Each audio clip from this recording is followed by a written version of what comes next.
Hey guys, welcome back in our judicial classes, that is एकेज judicial classes. आप सभी का अपने एकेज जुडिशल क्लासेस में बहुत बहुत स्वागत है। So guys, today we are going to do some special provisions which are generally asked in और JLO examination of the Rajasthan polity part. तो पॉलिटी पार्ट में हम बस वही पार्ट को कवर करेंगे जो हमारे JLO एग्ज़ाम में पूछे जाते हैं। पूरा डिटेल नहीं पढ़ेंगे, बट मैं इतना पार्ट पढ़ा दूँगी जितना कि वो एग्ज़ाम में पूछे जाते हैं और वो कवर हो जाएगा। इस वीडियो को जाने से पहले, आप एग्ज़ाम देने से पहले एक बार ज़रूर देख लेना।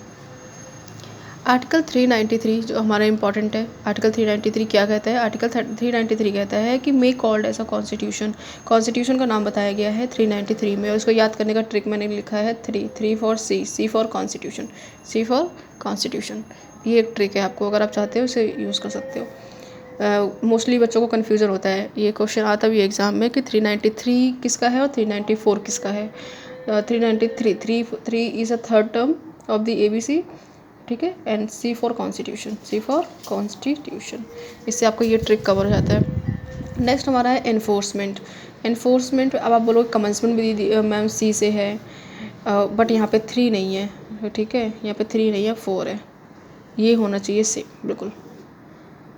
नेक्स्ट हो गया इन्फोर्स, इसमें यहाँ पे 4 यहाँ पे सी है, तो कहाँ रिलेट कर रहा है? रिलेट नहीं कर रहा है। तो 394 में हम देखेंगे आर्टिकल 16, टोटल 16 आर्टिकल्स को यहाँ पे कवर किया गया है। टोटल 16 आर्टिकल्स को यहाँ पे स्टार्टिंग में जब हमारा कॉन्स्टिट्यूशन आए थे तो सारे आर्टिकल्स इन यूज़ में नहीं आए थे। ओनली 16 आर्टिकल को हमने यूज़ किया था। कब हमने जब अडॉप्ट किया था कॉन्स्टिट्यूशन को अडॉप्ट हमने 26 जनवरी 1949 को हमने कर लिया था। तो 26 नवंबर, नॉट जनवरी, 26 नवंबर कब किया था? 26 नवंबर, सॉरी फॉर दैट, 26 नवंबर को हमने यूज़ कर लिया था। किसको? 26 नवंबर को हमने यहाँ पे 1949 में सिर्फ 16 आर्टिकल्स को कवर यूज़ में लाए थे, एडिट किया गया था। और जो आर्टिकल्स है उसको हम 26 जनवरी 1950 में यूज़ किए थे। ओके, तो कौन कौन से, क्योंकि उस टाइम ज़रूरत थी, सिर्फ इम्पॉर्टेंट आर्टिकल्स को हमने ऑपरेट में लाया था।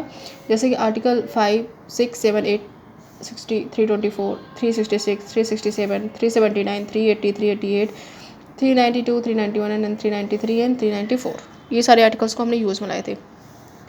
क्या पर्पज़ क्या था, इन्हीं को क्यों हमने लिया? क्योंकि यहाँ पे पहले हमें एक सिटीजन चाहिए था इलेक्शन करवाने के लिए, इलेक्शन का एक प्रोविज़न चाहिए था। इलेक्शन किसका होगा? प्रेसिडेंट का होगा, एक प्रेसिडेंट हेड होना चाहिए। ये इसको यूज़ करने के लिए हमने यहाँ पे आर्टिकल 16 को यूज़ किया, 60 को यूज़ किया। फिर इसके बाद हमारे डेफिनेशंस हमारे पास होते हैं, जो इंपॉर्टेंट प्रोविजन थे उसको हमने यूज़ किया बस, और सारे प्रोविज़न को हम बाद में यूज़ किए। और यहाँ पे कुछ आर्टिकल्स हैं जो आज के टाइम यूज़ में नहीं है, वो रिपील कर दिए गए हैं। ये जैसे ये तीनों आर्टिकल रिपील कर दिए गए हैं। इंपॉर्टेंट है 392 क्वेश्चन में पूछ लिया जाता है क्यों है। ये पावर दिया गया है प्रेसिडेंट को, काफ़ी डिफ़िकल्टीज़ आए तो उसके पास पावर है इस आर्टिकल को यूज़ करके उस डिफ़िकल्टीज़ को, उस आर्टिकल्स को, किसी भी आर्टिकल को रिमूव करना तो रिमूव कर सकता है थ्रू दिस आर्टिकल 392 के अकॉर्डिंग, ठीक है। ये था इसमें। नेक्स्ट, ये इंपॉर्टेंट था, इन सारे आर्टिकल्स को पढ़ के जाना। रिमेनिंग आर्टिकल्स जो हैं 26 जनवरी 1950 को इन्फोर्स कर दिया गया था। हमने 26 से ही डेट क्यों लिया? 26 इसलिए लिया क्योंकि हमें 1930 में हमने डिमांड किया था वो पूर्ण स्वराज की। 395 में डिमांड की गई थी, यहाँ मैंने शॉर्ट में लिख भी दिया गया है। 47 को हमने इंडिपेंडेंस गेन कर लिया, और 49 में लॉ डे मनाते हैं। लॉ डे आज के टाइम लॉ डे नहीं कहते, आज के टाइम हम इसको कॉन्स्टिट्यूशन डे कहते हैं। क्यों, कब से स्टार्ट हुआ कॉन्स्टिट्यूशन डे कहना? कॉन्स्टिट्यूशन डे जब BR अम्बेडकर जी हमारे हैं, जो उनका 125th एनिवर्सरी था, 125th एनिवर्सरी थी, तब से उसी वाले ईयर से 2015 में था वो, 2015 में हमने इसका नाम चेंज कर दिया उन्हीं के डे पे, ऑन द रिस्पेक्ट। तो आज के टाइम हम इसको 26 नवंबर को हम लॉ डे नहीं बोलते, व्हाट वी से, संविधान दिवस, कॉन्स्टिट्यूशन डे। तो ये सबसे इम्पोर्टेंट कोर पॉइंट था, यहाँ से क्वेश्चन पूछे जाते हैं। नेक्स्ट यहाँ पे देखिए 394 जो है किसकी बात करता है? 48th अमेंडमेंट है, 48th अमेंडमेंट वेरी इंपॉर्टेंट है। 394, अभी हमने 394 पढ़ा था कि इसका कमेंसमेंट के बारे में बात कर रहा था, पर 394 एक इसकी बात करता है, हिंदी अथॉरिटेटिव टेक्स्ट, इसके बारे में बताया, हिंदी के बारे में बता रखा है, ये भी इंपॉर्टेंट है। नेक्स्ट हमारा कुछ और इम्पोर्टेंट पॉलिटी पार्ट है, जैसे कि कांग्रेस ने डिमांड फर्स्ट कब किया था? हमारे कॉन्स्टिट्यूशन असेंबली में 1935 में कब हमने किया था? 1935 में। कॉन्स्टिट्यूशन असेंबली कॉन्स्टिट्यूटेड कब हुआ था? 26 नवंबर 1946 में फर्स्ट टाइम हमारा कॉन्स्टिट्यूशन असेंबली बनी थी 1946 पे। यहीं से 2 साल हम कवर करते हैं, 2 ईयर 11 मंथ और 17 और फिर 18 समटाइम दिया रहता है डेज, ठीक है। ऑथेंटिकेटेड आई थिंक 17 डे है। तो यहाँ से लेके 49 तक यहाँ पर हम कवर कर लेते हैं इस आर्टिकल्स को। First session of the constitution assembly हुई थी 9 दिसंबर 23 दिसंबर तक। पहली बार जब कॉन्स्टिट्यूंट असेंबली बैठी तो वहाँ कब से कब तक बैठी थी? 9 दिसंबर से 23 दिसंबर तक। कब? 1946 में। 1946 में कॉन्स्टिट्यूशन असेंबली के जो मेंबर्स थे वो इनडायरेक्ट इलेक्टेड थे, डायरेक्ट नहीं थे, इनडायरेक्ट इलेक्टेड थे। तो कॉन्स्टिट्यूशन मेंबर्स जो हैं असेंबली के जो मेंबर्स थे वो इनडायरेक्ट इलेक्टेड थे। Total members in the constitution was 389 ये भी क्वेश्चन में पूछा गया है। First meeting of the Indian constitution assembly presided over by the Sachchidananda Sinha, ये भी पूछा गया क्वेश्चन। सचिदानंद सिन्हा के ने first meeting constitution assembly as a presided offer किया था उसे। चेयरमैन जो है ड्राफ्टिंग कमेटी के, सबको पता है, B.R. अम्बेडकर जी हैं हमारे। यहाँ से ये इम्पोर्टेंट है, पहला सेशन कहाँ पे हुआ था? दिल्ली में हुआ था। फिर पार्लियामेंट्री स्ट्रक्चर कहाँ से लिया है? हमने ब्रिटेन से लिया है। Legislative procedure, rule of law, जो भी पार्लियामेंट का सिस्टम पूरा है, रूल एंड रेगुलेशन हमने कहाँ से लिया है? ब्रिटेन से लिया है। सेंटर और स्टेट का रिलेशन कहाँ से लिया है? सेंटर और स्टेट तो गवर्नमेंट होती है सेंट्रल स्टेट में, तो वहाँ से यार रिलेट कर लो। यहाँ पे मैंने एक ट्रिक बना रखा है, procedure establish by the law, procedure establish by the law. तो पी से प्रोसीजर, पी से Japan. Preamble of the constitution prepare by the Pandit Jawaharlal Nehru. हमेशा जब भी प्रियम्बल की बात करेंगे जवाहरलाल नेहरू की बात होगी, ठीक है। फिर इसके what adopted after entire constitution, preamble को सबसे लास्ट में हमने अडॉप्ट किया था। फंडामेंटल ड्यूटी और 5 ईयर प्लानिंग जो है ये USSR से है। डी से ड्यूटी, DUT, यू से USSR।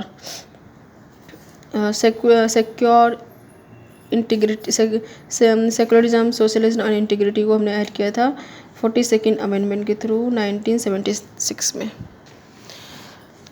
फिर इसके बाद फर्स्ट यहाँ पे फंडामेंटल राइट हमने कहाँ से लिया है? USA से। DPSP कहाँ से लिया है? इंग्लैंड से लिया है, ठीक है। और यहाँ पे फेडरल सिस्टम कहाँ से लिया है? हमने कनाडा से लिया है। नेशनल एंथम कहाँ से लिया है? कब लिया था? कब हमने इसको अडॉप्ट किया नेशनल एंथम को? 24 जैन में। कब? 24 जैन में नेशनल एंथम। इसको याद करने की चीज़ है, इंपॉर्टेंट क्वेश्चन पूछते हैं। 24 जैन में। और नेशनल फ्लैग 22 जुलाई में लिया था। जुलाई में कब लिया था हमने? जुलाई में। और अमेंडमेंट प्रोसीजर साउथ अफ्रीका से, S Africa S amendment. Rajya Sabha का भी हमने साउथ अफ्रीका से लिया था, देखो एस से। Sir oath first PM of India administered Lord Mountbatten, first time जब ओथ किया गया था, करवाया था, लॉर्ड माउंटबेटन ने करवाया था। नेशनल कमीशन रिव्यू में भी वेंकटाचार्य थे, MN वेंकटाचार्य। चलो कौन चलेगा रिव्यू करने, ठीक है। 22 पार्ट है, 395 आर्टिकल्स और 8 स्केड्यूल्स थे। आज के टाइम नहीं, बट ये पहले ओरिजिनल जब था तब का, अभी आज टाइम ही 12 हो गए। Next fundamental right DPSP 2 provision justice committee थी, सप्रू कमेटी थी। कौन सी कमेटी थी? सप्रू। और नेशनल एम्बलम 26 जनवरी 1950। नेशनल कैलेंडर 22 मार्च 1957। और टोटल एक्सपेंडिचर कितना? 64 लाख का था। ये सारे इंपॉर्टेंट्स है। Number of the member of the constitution 7 drafting committee के मेंबर्स थे। Adviser architecture of the constitution BN Roy थे। Structure part government of India 1935 से लिया गया था। फिलोसफिकल पार्ट अमेरिकन कॉन्स्टिट्यूशन से। पॉलिटिकल पार्ट ब्रिटेन से लिया गया था। Power of the supreme court republic American constitution and France से। उसको आप स्क्रीनशॉट लेके और या फिर बाद में आप पढ़ सकते हो। कॉन्करेंट लिस्ट ऑस्ट्रेलिया से लिया गया, ठीक है। पार्लियामेंट्री हमने वेस्टर्न मिनिस्टर मॉडल से लिया था। और भारत आर्टिकल फर्स्ट जो है, भारत वर्ड कहाँ पे आजकल न्यूज़ में भी है, तो आर्टिकल फर्स्ट में दिया गया union of state.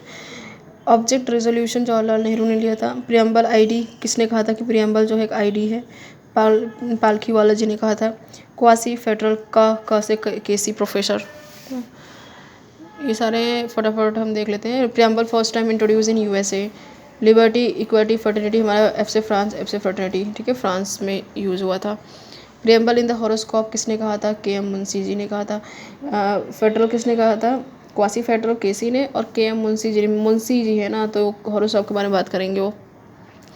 Preamble is the soul of the constitution, Hidayatullah ji ने कहा था। और right to remedies heart and soul, यहाँ पे दोनों का बिल्कुल सेम है, बट यहाँ पे क्या है, सॉल्व का वर्ड सुनते ही लोग बी आर अम्बेडकर जी पे कर देंगे, बट रॉन्ग हो जाएगा। यहाँ पर रेमेडी की वर्ड यूज़ होना चाहिए, हर्ट एंड सॉल्व होना चाहिए, तब जाकर बी आर अम्बेडकर जी आएंगे, नहीं तो हिदायतुल्लाह जी जाएंगे।